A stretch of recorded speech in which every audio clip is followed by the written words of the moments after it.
गावकरी मंडळी, मी तुम्हाला असं विचारतो, तुमच्या गावाची लोकसंख्या किती आहे बरं? 5,000. 5,000?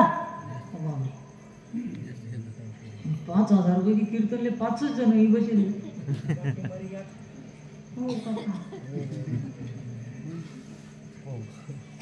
हो मुळा खिरमा मुळा घाला ना, खिरमा मुळा घालणं माहिती आहे तुम्ही? जाऊ द्या, मी विनोदाने बोलत असतो. जाऊ द्या, मला फक्त सांगायचं काय, मला फक्त एकच सांगायचं होतं तुम्हाला. प्रत्येक गावामध्ये, तुमच्याच गावामध्ये, जाऊ द्या, प्रत्येक गावामध्ये कथा कीर्तन जर असेल बाबा, तर जास्त उपस्थिती महिला मंडळीची जास्ती. बाबा काय माहिती बाबा तुमच्या महिला मंडळी प्रत्येक ठिकाणी. मला कधीतरी असं वाटतं महाराज की आपली जी पुरुष मंडळी आहे ऐका कुठे ऊस तोडाले जाईल ना, ऊस तोडाले नाहीतरी महाराज बऱ्याच ठिकाणी जा, प्रत्येक क्षेत्रामध्ये पाहतो मी महिला मंडळच आघाडीवरती, 1 नंबर महिला महिलामंडळीच आहे. प्रत्येक ठिकाणी पाहतो मी, प्रत्येक ठिकाणी. मी तुम्हाला पटवून देतो. आता कीर्तनामध्ये काय ना, जास्त उपस्थिती कोणाची आहे बाबा? महिलांची. मान्य करावं लागेल. एवढं जाऊ द्या, प्रत्येक ठिकाणी 1 नंबर महिला मंडळीच्या कीर्तनामध्ये तर जाऊ द्या. यष्टीला सुद्धा जास्त कोणी बरं महिला. मी विनोद नाही करत, महिला मंडळ घाबरायचं नाही, तुम्ही बोलत जा फक्त. एवढंच नाही, जास्त उपवास सुद्धा कोण करतो बरं? माऊली हो. महिला मंडळ, मी तुमच्या मुलासारखा आहे, लेकरासारखा आहे, बोलायला अजिबात घाबरायचं नाही, बोलत जा तुम्ही. जास्त उपवास सुद्धा कोण करता? महिला. असं म्हणत जा ना माऊली हो तुम्ही. जास्त उपवास कोण करतं? शुक्रवाराचे उपवास कोण करतं? मंगळवाराचे उपवास कोण करतं? हरतालिकेचं व्रत कोण करतं? तुम्ही बोलत जा ना हो माय हो. हरतालिकेचं व्रत कोण करतं? ऋषी पंचमीचं व्रत कोण करतं? एका घराचे 2 घर कोण करतं? तुम्ही म्हणशाल महाराज तुम्हाला कुठून आणला? जाऊ द्या, मला बोलायचं नाही जास्त त्या विषयावरती. मला फक्त सांगायचं काय, महिलांनी जर ठरवलं छत्रपती महाराज घडवायचा तर महिला मंडळ घडवू शकतात. कारण माझ्या जिजाऊ साहेबांनी महाराज छत्रपती राजा घडवला. केव्हा घडवला? उद्योगात असतानाच. हो, मला जास्त बोलायचं नाही. म्हणून जीवन जगत असताना मानवी देहामध्ये आपण आलो ना, त्या पांडुरंगाने भगवान परमात्म्याने आपल्याला देह दिला. कशासाठी दिला महाराज? देवे दिला देह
शुभमजी महाराज.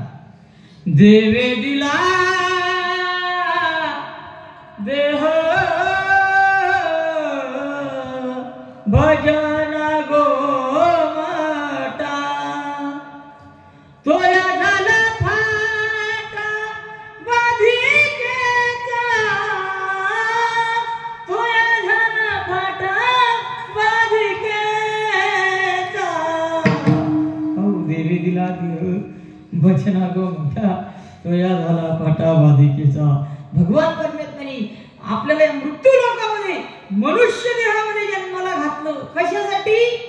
त्या भगवान परमेश्वराची साधना करण्यासाठी, उपासना करण्यासाठी. महाराज अनेक प्रकारची भक्ती आहे मग, परंतु महाराज भगवान परमेश्वराची भक्ती करत असताना सर्व लोक भक्ती करतात असं नाही बरं. काही काही लोक भक्ती करतात बाबा, आणि काही काही लोक त्यासले आडवत आडवी तगडी माहिती ना तुम्हाला. आता भक्ती करण्यासाठी मला अनेक रस्ते आहेत ना. त्या भगवंताची साधना करण्यासाठी या मृत्यू लोकांमध्ये अनेक रस्ते आहेत. आता पहा, आज ज्या पर्वावरती आपण कीर्तन करतोय, आज कीर्तन का निमित्ताने हो? कार्तिकी एकादशी निमित्त. ही एक साधना आहे आपली, आणि ही साधना करून आपल्याला साध्य प्राप्त करायचे. साधना करायची, परंतु साध्यापर्यंत कुठे पोहोचायचे? भगवंताच्या चरणाजवळ. हो, कारण तो आपली वाट पाहते. भगवान परमात्मा पंढरपूर सारख्या तीर्थामध्ये भक्तांची वाट पाहतो. वाट पाहे उभा भेटी आवे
वाट पाहे उभा भेटीची आवाडी. वाट पाहे उभा भेटीची आवाडी. कृपाळू तातडी होता वेळ होता वेळ होता वेळ. भगवान परमात्मा आपली वाट पाहत असतो. परंतु महाराज आपण जात असताना पहिले आपण तयारी करा देवाकडे जाण्याची. कारण आज ज्या पर्वावर आपण कीर्तन करतोय महाराज, आजची पर्वणी कोणती आहे? कार्तिकी एकादशी. एकादशीचं महत्व म्हटल्यानंतर महाराज एकादशी खऱ्या अर्थाने एकादशी कशाला म्हणतात माहिती आहे का? 10 इंद्रिय, आपले 10 इंद्रिय आणि 11 मन हे सर्व एका लाईनीमध्ये एका सूत्रामध्ये आणणे म्हणजे या नाम एकादशी. हो, आणि हे व्रत महाराज एकादशीचं व्रत असं आहे. पूर्वीचा काळ बघा तुम्ही, एकादशीचं व्रत असं होतं महाराज, एकच व्यक्ती अख्ख्या गावामध्ये करत होता. परंतु एक व्यक्ती व्रत करत होता आणि सर्व नगरीचा उद्धार झाला होता बाबा. सर्व नगरी वैकुंठामध्ये घेऊन गेला होता. कोण? रुक्मांगत राजा. हो, रुक्मांगत एकादशी नगरी नेली वैकुंठाशी. हो, कारण या व्रताचं जर बघितलं महाराज, एवढा महिमा आहे, एवढा महिमा आहे. ऐका व्रताचे महिमान, ऐका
एकादशी व्रत हे असं आहे महाराज. एक शास्त्रामध्ये विषय मुद्दा असा आलेला आहे, हिंदू धर्मामध्ये जो व्यक्ती एकादशी करत नसेल बर का, कारण जयाची द्वारी तुळशी वृंदावन नाही ते स्मशान गृह जाना, सर्व शास्त्रामध्ये सर्व नियम लावून दिलेले आहेत महाराज, सर्व नियम लावून दिले. तो जो हिंदू धर्मामध्ये जन्माला आला असेल त्याच्या घरासमोर जर तुळस नसेल तर ते काय आहे, घर नाही, ते जाणावे ते स्मशान.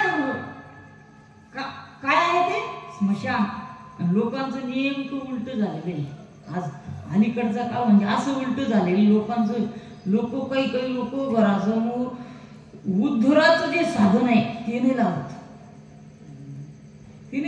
काही लोकांच्या घरामध्ये. आता सिटीमध्ये जर गेलं ना, सिटीमध्ये तुम्हाला अशी तुळस बघायला नाही भेटणार बऱ्याच ठिकाणी. गुलाबाचं झाड भेटेल, गुलाबाचं झाड, परंतु हे नाही. लोकांचा स्वभाव आहे. कारण माऊली ज्ञानोबा म्हणतात, ज्या आत्मउद्धाराचं जे साधन आहे ते लोक करत नाही, आपल्या उद्धाराचं जे साधन आहे ते लोक करत नाही. आणि ज्या याच्याने महाराज नरकाकडे जे नेणारं साधन आहे ते केल्याशिवाय लोक राहत नाही. बरोबर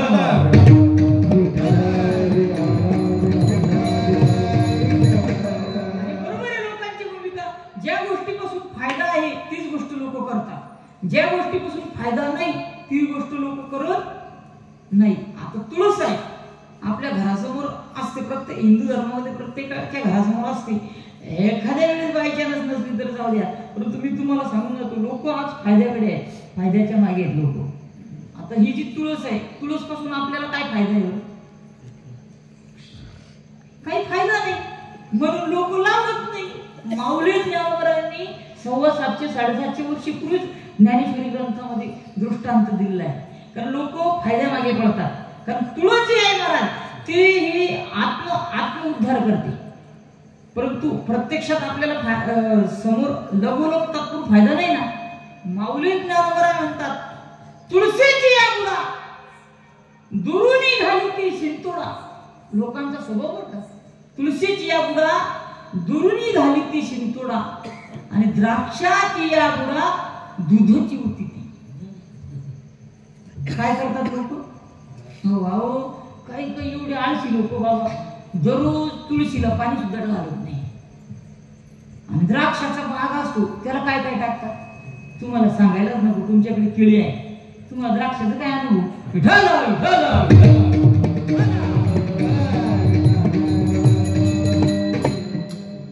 म्हणून जीवन जगत असताना मला कुठल्या का स्वरूपामध्ये होईना जगद्गुरु तुकोबारा म्हणतात, इथे पांडुरंगाची भक्ती करा.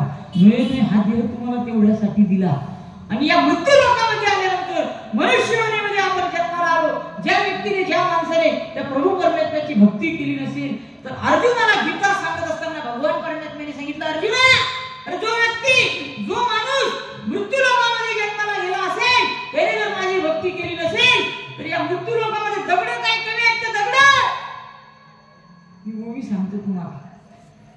माझी भक्ती विन जळोतयाचे जी आले पण अगा पृथ्वीवरी पाषाण नसतील काही. हो, जे मला ज्ञानोबरांनी ज्ञानेश्वरी ग्रंथामध्ये सांगितलं तेच माझे जगद्गुरु तुकोबराय गाथामध्ये सांगतात.